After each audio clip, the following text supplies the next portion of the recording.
जय Hind my dear students. आज study करोगे आर्टिकल्स के सुपर पावरफुल धांसू रूल से, जिसका डे 1 आप लोगों ने प्रीवियस क्लास में 1 to 5 रूल्स को बेसिक कंसेप्ट्स के साथ पूरी तरह से कंप्लीट कर लिया था। आज बारी है डे 2 की, जिसमें रूल 6 से लेकर रूल 21 तक के सभी पॉइंट्स को डायरेक्टली भेजा में समझोगे, वह भी without any confusion. Rule number 6 adjective plus singular countable noun हो तो ए या एन का प्रयोग किया जाता है। प्रीवियस रूल यानी 5 में आप लोगों ने पढ़ा था कि ये सिर्फ अगर एडजेक्टिव हो तो ए या एन का प्रयोग नहीं होता है। उसी का अपोजिट रूल है 6, जिसमें बताया जा रहा है कि एडजेक्टिव के साथ सिंगुलर काउंटेबल नाउन हो, जिस नाउन को हम गिन सकते हैं और एक वचन में हो, ए या एन का प्रयोग कर सकते हैं। अब यहाँ पे जो ए या एन का प्रयोग होगा, जहां भी ए या एन का प्रयोग करना रहता है उसके नियरेस्ट जो वर्ड होता है उसी के साउंड निकालते हैं और उसके पहले अक्षर के साउंड के अकॉर्डिंग मैक्सिमम जगह जो है हम लोग क्या करते हैं, ए या एन का प्रयोग करते हैं। अब यहाँ पे लिखा गया है ऑनेस्ट मैन, और देखिए यहाँ ऑनेस्ट जो है एडजेक्टिव है और आपका मैन सिंगुलर काउंटेबल नाउन है, यानी कि यहाँ पे हम ए या एन का प्रयोग कर सकते हैं। अब बारी यहाँ पर यह है, रूल तो अप्लाई है, अब यहाँ पे इसका साउंड निकालना है। तो क्या लिखा हुआ है, ऑनेस्ट। बहुत बच्चे इसको हॉनेस्ट पढ़ देते हैं, जो कि बिल्कुल गलत है, क्योंकि हॉनेस्ट पढ़ोगे तो साउंड ह आ जाएगा। अब बच्चा क्या लगा सकता है स्टूडेंट, तो वहां पे ए लगा देगा, लेकिन इसका ओरिजिनल जो साउंड आएगा वह क्या आएगा, ऑनेस्ट आएगा, जो कि ओ आ रहा है। ओ जो होता है वह वॉवेल होता है साउंड, तो वॉवेल जब साउंड आएगा तब उसमें हम लोग क्या अप्लाई करते हैं, एन अप्लाई करते हैं। इसी तरह आपका गुड जो है एडजेक्टिव हो गया और आपका बॉय सिंगुलर काउंटेबल नाउन हो गया, तो इसमें भी हमको क्या करना है, आर्टिकल्स ए या एन का प्रयोग कर सकते हैं। यानी कि यहाँ गुड ग आ रहा है, साउंड जो है कॉन्सोनेंट है, इसलिए ए लगेगा। अब यहाँ पर जो काइंड मैन यानी कि दयालु आदमी, तो यहाँ भी adjective plus singular countable noun है, तो काइंड क आ रहा है यानी कि कॉन्सोनेंट साउंड है, यानी कि ए लगेगा। यहाँ रेड पेन र आ रहा है, यहाँ भी कॉन्सोनेंट साउंड है, यानी कि हमारा यहाँ पर साउंड अगर आपका वॉवेल आएगा तो हमको क्या करना है, एन लगाना है, अगर कॉन्सोनेंट आएगा तो ए लगाना है। इसके अलावे जितने भी कंडीशन इसमें अप्लाई है, रूल्स है, सभी को फॉलो करने के साथ में साउंड निकालना पड़ता है। सिर्फ साउंड निकालने से आप ए या एन का यूज नहीं कर सकते हो, साथ में करना पड़ेगा। जो रूल्स है रूल्स अप्लाई करना होगा, साथ में साउंड को भी विशेष तौर पर ध्यान देना पड़ेगा।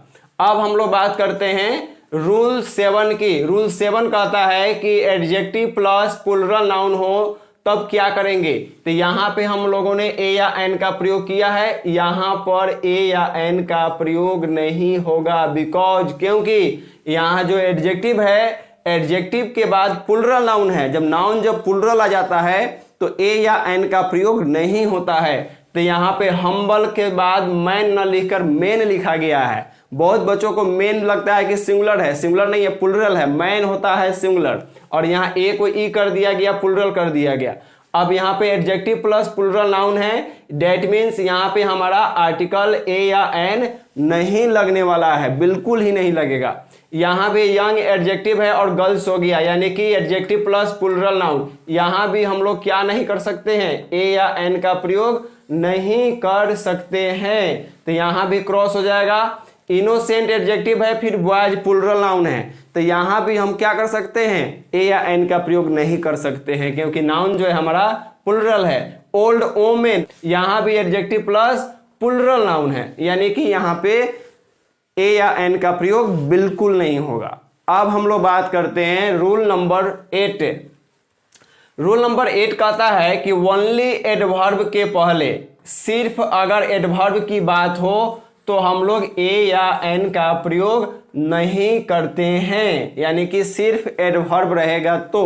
अब देखिए यहाँ पे वेरी, स्लोली, ब्यूटीफुली, यह सभी अकेले जो है आया हुआ है एडवर्ब।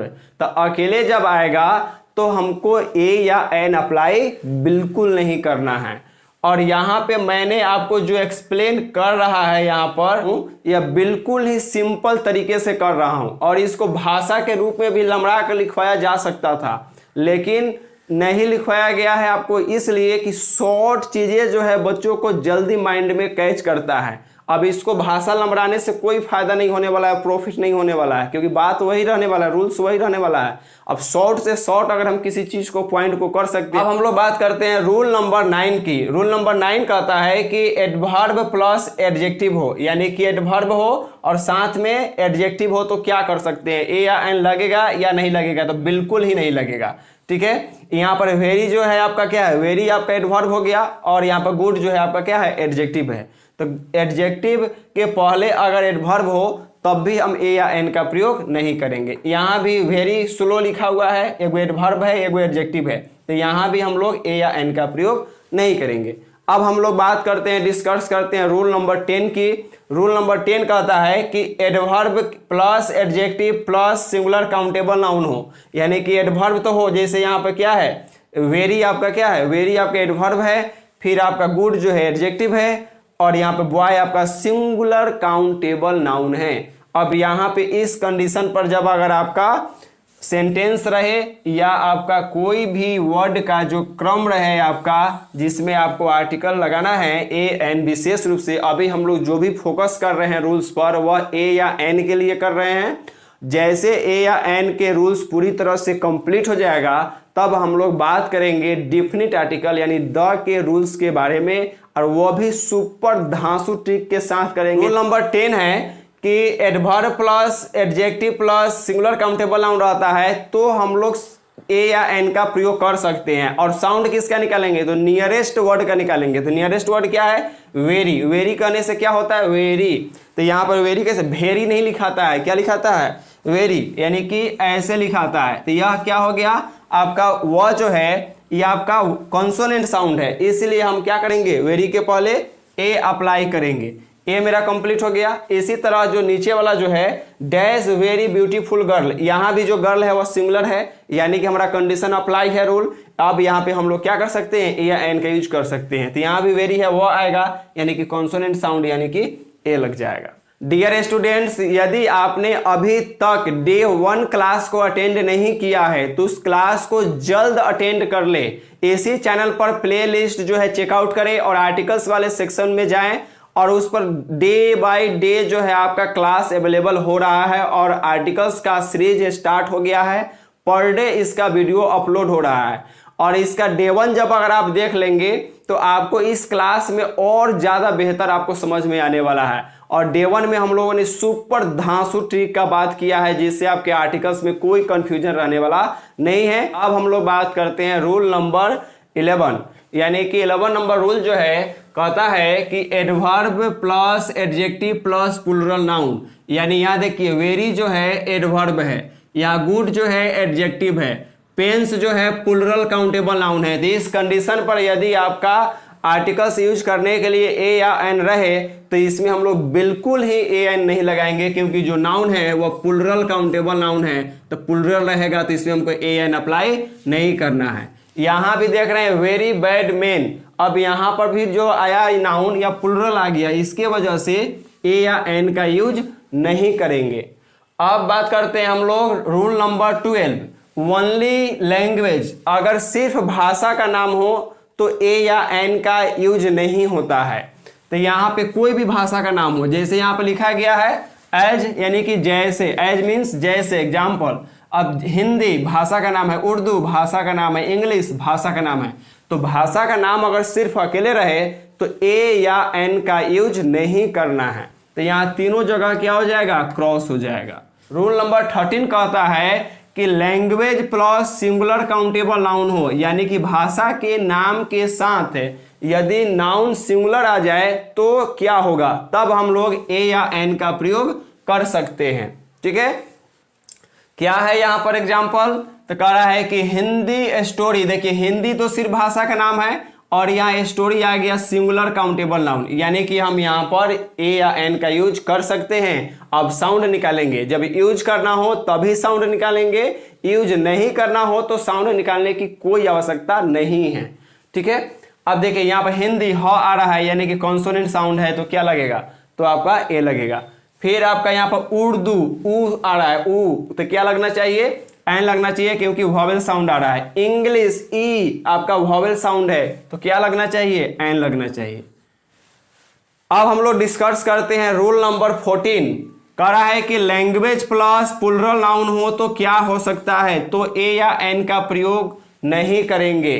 अब देखिए यहाँ पर जो लैंग्वेज यानी इंग्लिश जो है लैंग्वेज का नाम हो गया, भाषा का नाम, और स्टोरेज प्लुरल नाउन आ गया, इसके वजह से हमारा ए या एन का यूज नहीं करेंगे। तो यहाँ पे क्या होगा, क्रॉस। यहाँ भी उर्दू के बाद पोइट्स लिखा हुआ है, जो नाउन आया वह प्लुरल आया, इसलिए यहाँ भी क्या हो जाएगा, क्रॉस हो जाएगा।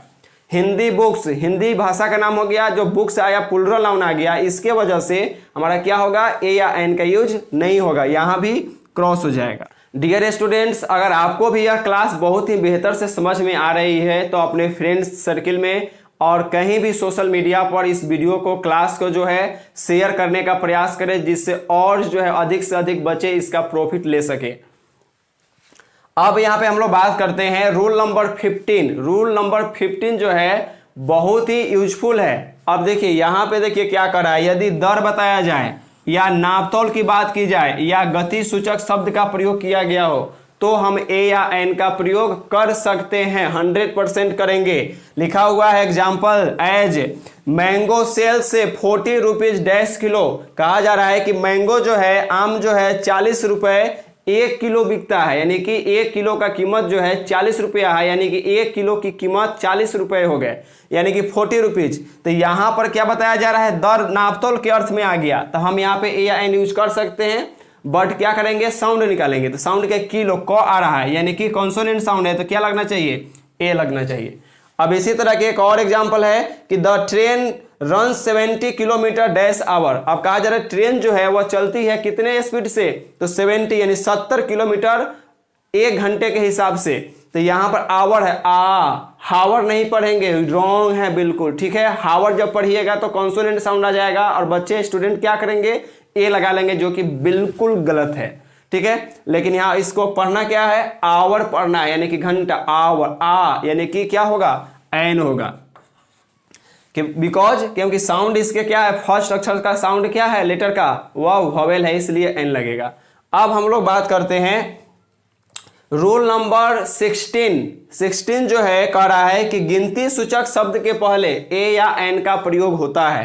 तो गिनती सूचक शब्द जैसे क्या होते हैं, तो अब लिखा गया है डैश कपल। कपल का मतलब होता है जोड़ा। जब देखिएगा जब नया जब शादी विवाह होके आता है लोग, तो लोग कहता है क्या चीज, कि न्यू कपल है, यानी कि न्यू जोड़ा है ना।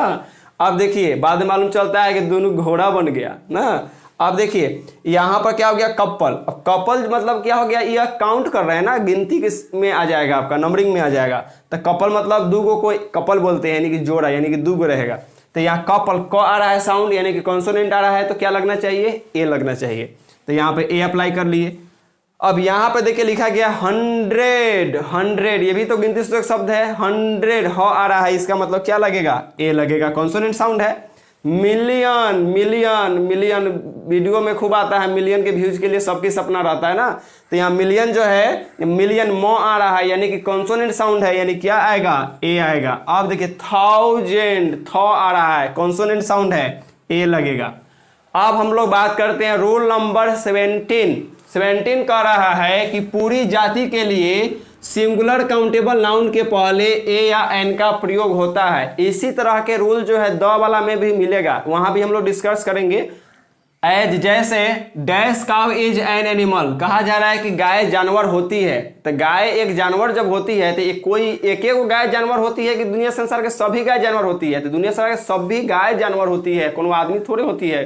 तो यहाँ पे हम क्या करेंगे, पूरी जाति का हमको बोध कराना है, और नाउन हमारा सिंगुलर काउंटेबल नाउन होना चाहिए। जैसे यहाँ काउ है तो क्या है, सिंगुलर काउंटेबल नाउन है, SCN है, यानी यहाँ पे हमारा क्या लगेगा, काउ को आ रहा है, कॉन्सोनेंट साउंड, यानी कि ए लगेगा। अगर ए या एन का प्रयोग फर्स्ट में करना हो तो कैपिटल लेटर से स्टार्ट करेंगे, अगर बीच में करना हो तो अब हम क्या करेंगे, स्मॉल से यूज करेंगे।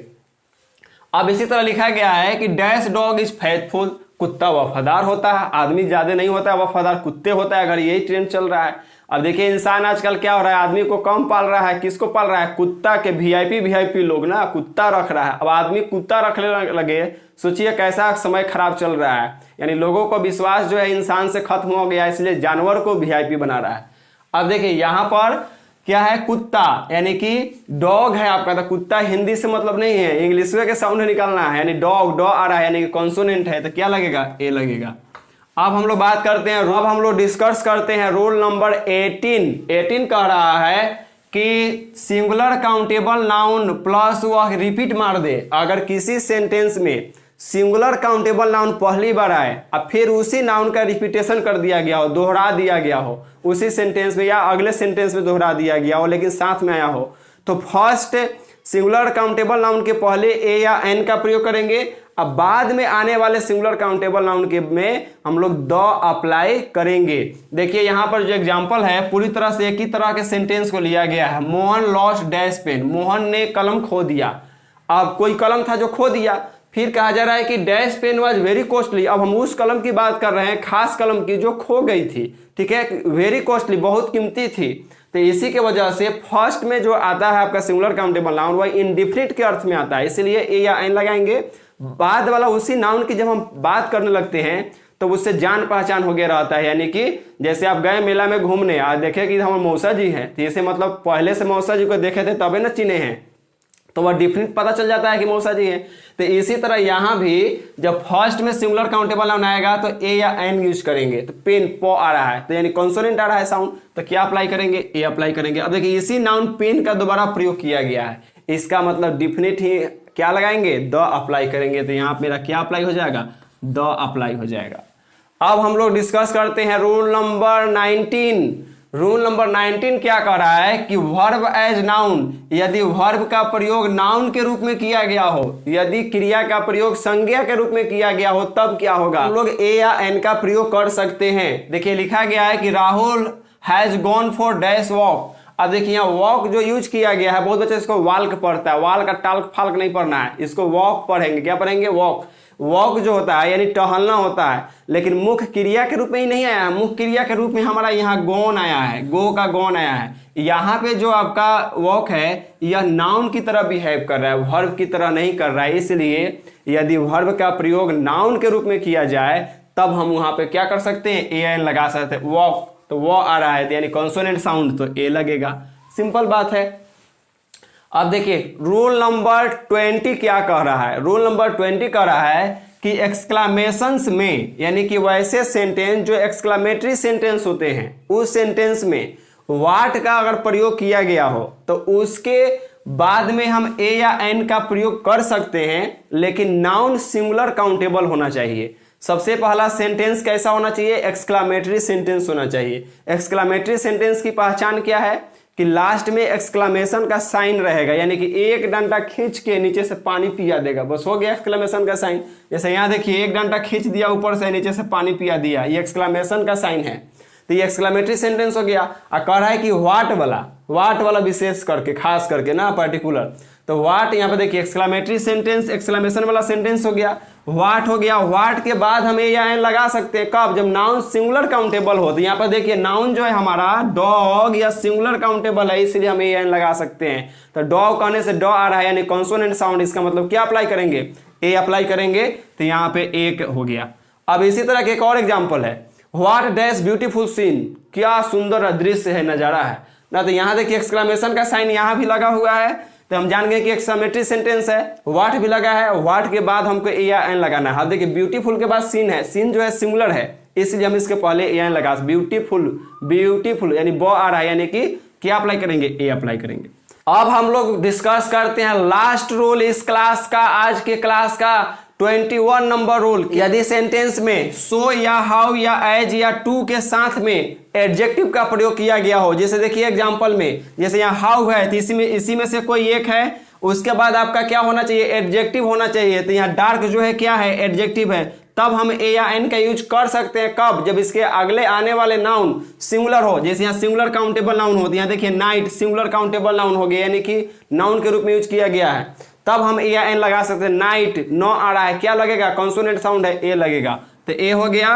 अब देखिए फिर कह रहा है कि सो है, देखिए सो इसी में से है तो सो हो गया। फिर कह रहा है कि एडजेक्टिव, तो एडजेक्टिव आपका क्या है? फाइन हो गया। फिर कह रहा है यहाँ पर ये एन लगा सकते हैं कब? जब सिंगुलर नाउन रहेगा, तो यहाँ पर डे क्या है? सिंगुलर काउंटेबल नाउन है, यानी कि ए एन लगा सकते हैं। तो लगा सकते हैं तो साउंड निकालिए, डे डो आ रहा है यानी कि कॉन्सोनेंट आ रहा है, तो क्या लगेगा? ए लगेगा। अब एक और एग्जाम्पल इस पर है, टू प्राउड डैश गर्ल। अब देखिए यहाँ भी टू आ गया, इसी में क्या है? एडजेक्टिव प्राउड हो गया। फिर हम ए एन लगा सकते हैं, नाउन सिंगुलर होना चाहिए, तो नाउन यहाँ पर गर्ल है, सिंगुलर है, ठीक है। अब ये लगा सकते हैं, साउंड निकालिए, गर्ल गो आ रहा है, कॉन्सोनेंट साउंड है, यानी कि क्या लगेगा? ए लगेगा। डियर स्टूडेंट्स, यदि क्लास अच्छी लगी हो तो वीडियो को लाइक एंड चैनल को सब्सक्राइब करके बेल के आइकन को प्रेस कर ले, ताकि हर क्लास का अपडेट आपको